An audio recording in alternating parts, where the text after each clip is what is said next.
Hello friends, potato in charge से मिले और साइकोलॉजिकल रूप से सबसे भयानक फिल्म का एक्सपीरियंस करने में मेरे साथ शामिल हो। Film released in 2015। फिल्म की शुरुआत में हम देखते हैं कि एक महिला कंक्रीट के फर्श पर कहीं बेहोश पड़ी है। उसकी उंगलियां खूनी है, उसके जूते लाल सूखे खून है। फिर भी उसकी परिस्थितियों को देखते हुए वो काफी बेदाग लगती है। साथ ही आप किनारे पर दुर्घटनाग्रस्त होने वाली ऊंची लहरों की एक क्लिप देखेंगे। जिस स्थान पर महिला प्रभाव के कारण होती है वहां भयानक दहाड़ सुनाई देती है।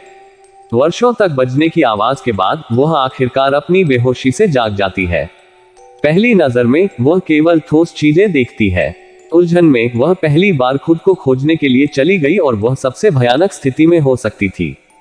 एक महिला घुमावदार संरचना के किनारे पर ऊंची जमीन पर है। संरचना के नीचे अंधेरा और खाली। यदि वह कोई गलत कदम उठाती है और किनारे से गिर जाती है तो उसकी मृत्यु निश्चित है।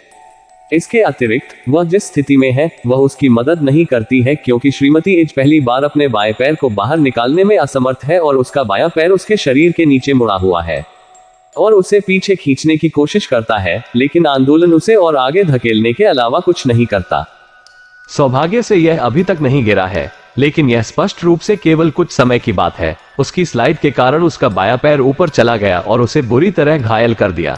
इसके अलावा उसकी हथेलियां खुरदरी, सख्त कंक्रीट से खुरदरी हुई है और उसकी सांस घुट जाती है, क्योंकि वह अपने जीवन की प्रशंसा करती है, भले ही उसके बचने की संभावना शून्य हो।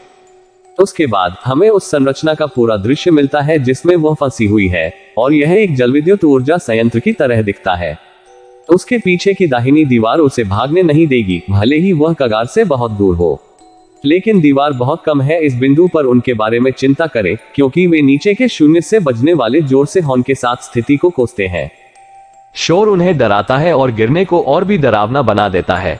वो एक पल के लिए सोचती है और समझाती है कि शोर हवा के कारण होना चाहिए। वो जानकारी उसे थोड़ा आश्वस्त करती है, जब तक कि कुछ सेकंड बाद जोर से दहाड़ नहीं सुनाई देती। महिला ने आकाश की ओर देखा और नाराज दिखी, और कुछ मिनटों के बाद सब कुछ पूरी तरह से शांत हो गया। केवल एक चीज जो वो सुनती है वह है उसकी तेज सांस लेना, और उसके दिमाग में विचार उसे किसी तरह जीवित रहने के लिए कह रहे हैं। वो अभी भी रहती है, अंततः उसे मार डालेगी। वह यह भी समझती है कि वो तुरंत आत्महत्या कर सकती है। जब वो और नीचे खिसकती है और अब कोने के किनारे पर खड़ी होती है तो योजना उलट जाती है। वह शांत होने की कोशिश करती है। कुछ सेकंड के बाद उसने आखिरकार महसूस किया कि उसे अपना पैर खींचना बंद करना होगा। किनारे से उतरने का उसका एकमात्र तरीका खुद को ठीक उसी स्थिति तक खींचना है जिसमें वह है। हालांकि फिसलने से वह अपने आकार से 10 गुना कमजोर हो जाती है, और खुली हुई हथेली को खोलने के बाद उसकी हथेली से बहुत खून बह रहा है। वह अपना दाहिना हाथ उठाती है और अपनी 2 खूनी उंगलियां छोड़ती है। बाद में वह जैक के खून की उल्टी करती है, ताकि जब वह वापस ऊपर जाने की कोशिश करे तो उसकी हथेली फिसल न जाए। सुखाने की प्रक्रिया कष्टदायी रूप से दर्दनाक है, लेकिन वह इसे बहादुरी से सहन करती है। उसके बाद वह अपने घावों को उड़ा देती है, थोड़ी राहत के लिए बेताब, एक पिटाई या कुछ हफ्तों गलत कदम उठाने से डरती है जो उसे मार देगी। काफी देर तक अगली चाल पर गहराई से सोचने के बाद वो अंत में अपने घायल पैर को ऊपर रखती है।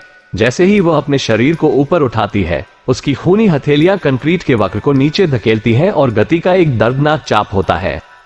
सौभाग्य से उसके लिए योजना इस समय काम करती है और वह कुछ सेंटीमीटर प्रगति के लायक बनाती है। महिला राहत की सांस लेती है और खुद को शांत करने के लिए लंबी सांसें लेती रहती है। उसकी हथेलियां अब लगभग नहीं है, क्योंकि दर्द के कारण वह उन्हें एक बार में ऊपर रखती है और उन पर वार। वह फिर से इसी तरह का कदम उठाने से पहले ज्यादा नहीं सोचती और ऊपर उठ जाती है। अंततः महिला को मतिभ्रम होने लगता है कि वह नीचे के वक्र पर रक्त राजकुमार को देखती है, लेकिन उसका शरीर गायब प्रतीत होता है और उसकी दृष्टि वह अपनी हथेली और वापस रक्त के निशान को देखती है और हाइपर वेंटिलेट करना शुरू कर देती है। वह अब सबसे दूर है किनारे, और उसके पीछे एक सीधी दीवार है। यह स्पष्ट है कि वह किसी भी हालत में ऊपर नहीं चढ़ सकती है, लेकिन घबराहट के क्षण में वह अपने अगले कदम को युक्तिसंगत नहीं बनाती है और फिर से चढ़ने की कोशिश करती है। जब वह थोड़ा नीचे जाती है तो उसे जल्द ही अपनी जल्दबाजी के परिणामों का सामना करना पड़ता है। घबराहट उसे और अधिक गंभीर रूप से मतिभ्रम कर देती है। वह नीचे देखती है और देखती है कि खून का राजकुमार लंबा हो गया है। वो फिर से अपने आप को पकड़ने की कोशिश करती है, लेकिन रुक जाती है जब वह राजकुमार को पीछे मुड़कर देखने पर एक तेज आवाज सुनती है। तो वह देखती है कि उनमें से अधिक को जोड़ा गया है। अब उनके पास एक ही विकल्प है कि वे अपनी अपरिहार्य मृत्यु की प्रतीक्षा करें या बाहर निकलें और जल्द ही मर जाएं। उसके सिर में कुछ ऐसा कह रहा है कि अगर वो वही करती रही जो वो कर रही है तो वो निश्चित रूप से जीवित रहेगी। आखिरकार उसका दिमाग स्थिति की गंभीरता को नहीं समझ पाता क्योंकि इसकी उम्मीद नहीं थी। एकमात्र समस्या यह है कि जीवित रहने की उसकी इच्छा उसे बर्बाद कर सकती है, या जितनी जल्दी उसने उम्मीद की थी। अगर वो होती तो हर कोई हार मान लेता, लेकिन वो बहादुरी से अपनी हथेली उठाती है और अपनी सांसों पर वार करती है, खुद को फिर से ऊपर धकेलने के लिए तैयार होती है। केवल 1 सेकंड में वो कुछ सेंटीमीटर नीचे खिसक जाती है, या इसलिए महिला बहुत प्रेरणा के साथ की गई प्रगति को खोने की स्थिति में नहीं है। उसकी घबराहट उसके मतिभ्रम के साथ बढ़ने लगती है। वो तीसरे के लिए राजकुमार को पीछे देखती है, केवल यह नोटिस करने का समय है कि वे बड़े पैमाने पर विकसित हुए हैं। अचानक पृष्ठभूमि में एक चीख गूंजती है। महिला शोर की तुलना उसकी मौत से करती है, उसे किनारे के नीचे अंधेरे से बुलाती है। अब तक उसकी हथेलियां नष्ट हो चुकी हैं और उसके पास शायद ही कोई त्वचा बची है जिसे खुरचने के लिए बचा है। आकाश उसकी पीड़ा पर दहाड़ता है और उसे चिन्हित करता है, लेकिन महिला को परवाह नहीं है। जल्द ही भारी बारिश शुरू हो जाती है। हमारी समस्याओं में वृद्धि होती है। वह निश्चित है कि क्या बाधाएं उसके खिलाफ काम कर रही हैं या बारिश में उसकी मदद कर रही है और उसे जल्द ही मारकर दर्द हो सकता है, या यह उसके जीवित रहने की आशा को नष्ट करके उसे और अधिक चोट पहुंचा सकता है। किसी भी तरह से पहले कुछ सेकंड के लिए वह अपने चेहरे से टकराती बूंदों का आनंद लेती है। भले ही वह थोड़े समय के लिए हो, वह लगभग शांति महसूस करती है, जैसे कि वक्र उसका घर है और वह समय की शुरुआत से ही वहां रह रही है। लेकिन उसकी कार्रवाई को संतुष्ट करती है जब पानी सतह को चिकनाई देता है और उसे नीचे स्लाइड करता है तो महिला अपनी आंखें बंद कर लेती है और अपने दांतों को पकड़ लेती है, फिर भी जीवित रहने की आग से भर जाती है।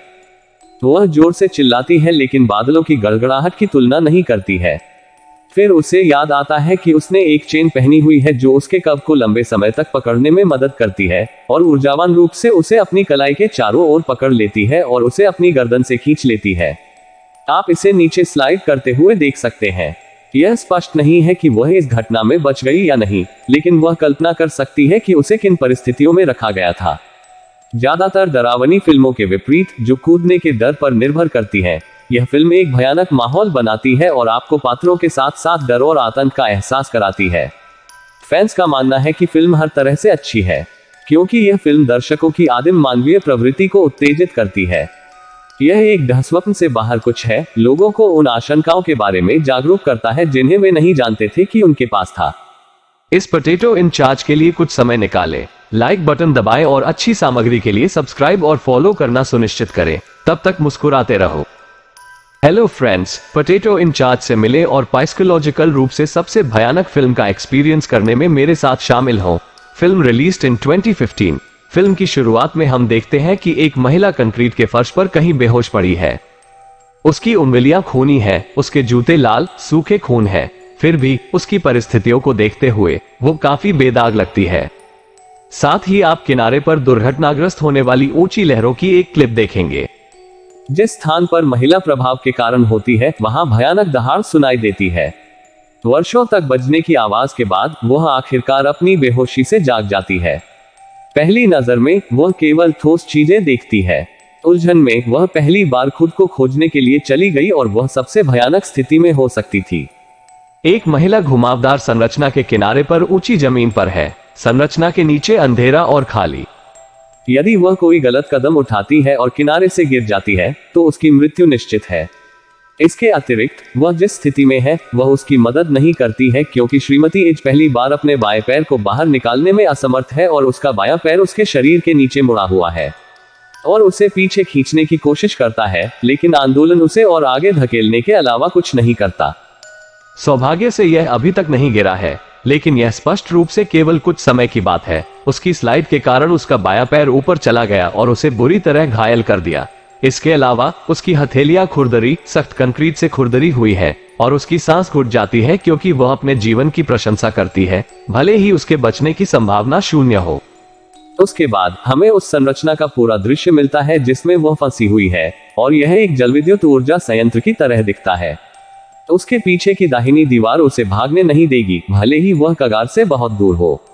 लेकिन दीवार बहुत कम है। इस बिंदु पर उनके बारे में चिंता करें, क्योंकि वे नीचे के शून्य से बजने वाले जोर से हॉर्न के साथ स्थिति को कोसते हैं।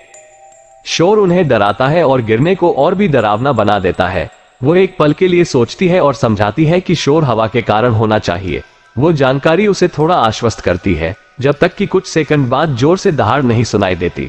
महिला ने आकाश की ओर देखा और नाराज दिखी और कुछ मिनटों के बाद सब कुछ पूरी तरह से शांत हो गया।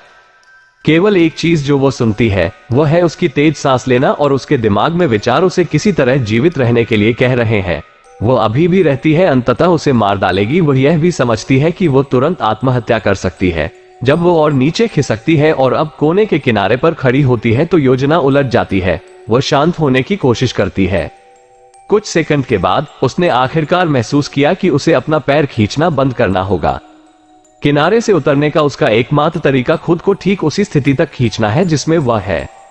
हालांकि फिसलने से वह अपने आकार से 10 गुना कमजोर हो जाती है और खुली हुई हथेली को खोलने के बाद उसकी हथेली से बहुत खून बह रहा है। वह अपना दाहिना हाथ उठाती है और अपनी 2 खूनी उंगलियां छोड़ती है। बाद में वह जैक के खून की उल्टी करती है ताकि जब वह वापस ऊपर जाने की कोशिश करे तो उसकी हथेली फिसल न जाए। सुखाने की प्रक्रिया कष्टदायी रूप से दर्दनाक है, लेकिन वह इसे बहादुरी से सहन करती है। उसके बाद वह अपने घावों को उड़ा देती है, थोड़ी राहत के लिए बेताब, एक पिटाई या कुछ हफ्तों गलत कदम उठाने से डरती है जो उसे मार देगी। काफी देर तक अगली चाल पर गहराई से सोचने के बाद वो अंत में अपने घायल पैर को ऊपर रखती है। जैसे ही वह अपने शरीर को ऊपर उठाती है, उसकी खूनी हथेलियां कंक्रीट के वक्र को नीचे धकेलती हैं और गति का एक दर्दनाक चाप होता है। सौभाग्य से उसके लिए योजना इस समय काम करती है और वह कुछ सेंटीमीटर प्रगति के लायक बनाती है। महिला राहत की सांस लेती है और खुद को शांत करने के लिए लंबी सांसें लेती रहती है। उसकी हथेलियां अब लगभग नहीं है क्योंकि दर्द के कारण वह उन्हें एक बार में ऊपर रखती है और उन पर वार। वह फिर से इसी तरह का कदम उठाने से पहले ज्यादा नहीं सोचती और ऊपर उठ जाती है। अंततः महिला को मतिभ्रम होने लगता है कि वह नीचे के वक्र पर रक्त राजकुमार को देखती है, लेकिन उसका शरीर गायब प्रतीत होता है और उसकी दृष्टि वह अपनी हथेली और वापस रक्त के निशान को देखती है और हाइपर वेंटिलेट करना शुरू कर देती है। वह अब सबसे दूर है किनारे और उसके पीछे एक सीधी दीवार है। यह स्पष्ट है कि वह किसी भी हालत में ऊपर नहीं चढ़ सकती है, लेकिन घबराहट के क्षण में वह अपने अगले कदम को युक्तिसंगत नहीं बनाती है और फिर से चढ़ने की कोशिश करती है। जब वह थोड़ा नीचे जाती है तो उसे जल्द ही अपनी जल्दबाजी के परिणामों का सामना करना पड़ता है। घबराहट उसे और अधिक गंभीर रूप से मतिभ्रम कर देती है। वह नीचे देखती है और देखती है कि खून का राजकुमार लंबा हो गया है। वो फिर से अपने आप को पकड़ने की कोशिश करती है, लेकिन रुक जाती है जब वह राजकुमार को पीछे मुड़कर देखने पर एक तेज आवाज सुनती है। तो वह देखती है कि उनमें से अधिक को जोड़ा गया है। अब उनके पास एक ही विकल्प है कि वे अपनी अपरिहार्य मृत्यु की प्रतीक्षा करें या बाहर निकलें और जल्द ही मर जाएं। उसके सिर में कुछ ऐसा कह रहा है कि अगर वह वही करती रही जो वह कर रही है तो वह निश्चित रूप से जीवित रहेगी। आखिरकार उसका दिमाग स्थिति की गंभीरता को नहीं समझ पाता क्योंकि इसकी उम्मीद नहीं थी। एकमात्र समस्या यह है कि जीवित रहने की उसकी इच्छा उसे बर्बाद कर सकती है, या जितनी जल्दी उसने उम्मीद की थी। अगर वो होती तो हर कोई हार मान लेता, लेकिन वो बहादुरी से अपनी हथेली उठाती है और अपनी सांसों पर वार करती है, खुद को फिर से ऊपर धकेलने के लिए तैयार होती है। केवल 1 सेकंड में वो कुछ सेंटीमीटर नीचे खिसक जाती है, या इसलिए महिला बहुत प्रेरणा के साथ की गई प्रगति को खोने की स्थिति में नहीं है। उसकी घबराहट उसके मतिभ्रम के साथ बढ़ने लगती है। वो तीसरे के लिए राजकुमार को पीछे देखती है, केवल यह नोटिस करने का समय है कि वे बड़े पैमाने पर विकसित हुए हैं। अचानक पृष्ठभूमि में एक चीख गूंजती है। महिला शोर की तुलना उसकी मौत से करती है। उसे किनारे के नीचे अंधेरे से बुलाती है। अब तक उसकी हथेलियां नष्ट हो चुकी हैं और उसके पास शायद ही कोई त्वचा बची है जिसे खुरचने के लिए बचा है। आकाश उसकी पीड़ा पर दहाड़ता है और उसे चिन्हित करता है, लेकिन महिला को परवाह नहीं है। जल्द ही भारी बारिश शुरू हो जाती है। हमारी समस्याओं में वृद्धि होती है। वह निश्चित है कि क्या बाधाएं उसके खिलाफ काम कर रही हैं या बारिश में उसकी मदद कर रही है और उसे जल्द ही मारकर दर्द हो सकता है, या यह उसके जीवित रहने की आशा को नष्ट करके उसे और अधिक चोट पहुंचा सकता है। किसी भी तरह से पहले कुछ सेकंड के लिए वह अपने चेहरे से टकराती बूंदों का आनंद लेती है। भले ही वह थोड़े समय के लिए हो, वह लगभग शांति महसूस करती है, जैसे कि वक्र उसका घर है और वह समय की शुरुआत से ही वहां रह रही है। लेकिन उसकी कार्रवाई को संतुष्ट करती है जब पानी सतह को चिकनाई देता है और उसे नीचे स्लाइड करता है तो महिला अपनी आंखें बंद कर लेती है और अपने दांतों को पकड़ लेती है, फिर भी जीवित रहने की आग से भर जाती है। वह जोर से चिल्लाती है, लेकिन बादलों की गड़गड़ाहट की तुलना नहीं करती है। फिर उसे याद आता है कि उसने एक चेन पहनी हुई है जो उसके कब को लंबे समय तक पकड़ने में मदद करती है और ऊर्जावान रूप से उसे अपनी कलाई के चारों ओर पकड़ लेती है और उसे अपनी गर्दन से खींच लेती है। आप इसे नीचे स्लाइड करते हुए देख सकते हैं। यह स्पष्ट नहीं है कि वह इस घटना में बच गई या नहीं, लेकिन वह कल्पना कर सकती है कि उसे किन परिस्थितियों में रखा गया था। ज्यादातर डरावनी फिल्मों के विपरीत, जो कूदने के डर पर निर्भर करती है, यह फिल्म एक भयानक माहौल बनाती है और आपको पात्रों के साथ साथ डर और आतंक का एहसास कराती है। फैंस का मानना है कि फिल्म हर तरह से अच्छी है, क्योंकि यह फिल्म दर्शकों की आदिम मानवीय प्रवृत्ति को उत्तेजित करती है। यह एक ढहस्वप्न से बाहर कुछ है, लोगों को उन आशंकाओं के बारे में जागरूक करता है जिन्हें वे नहीं जानते थे कि उनके पास था। इस पोटैटो इन चार्ज के लिए कुछ समय निकालें, लाइक बटन दबाएं और अच्छी सामग्री के लिए सब्सक्राइब और फॉलो करना सुनिश्चित करें। तब तक मुस्कुराते रहो।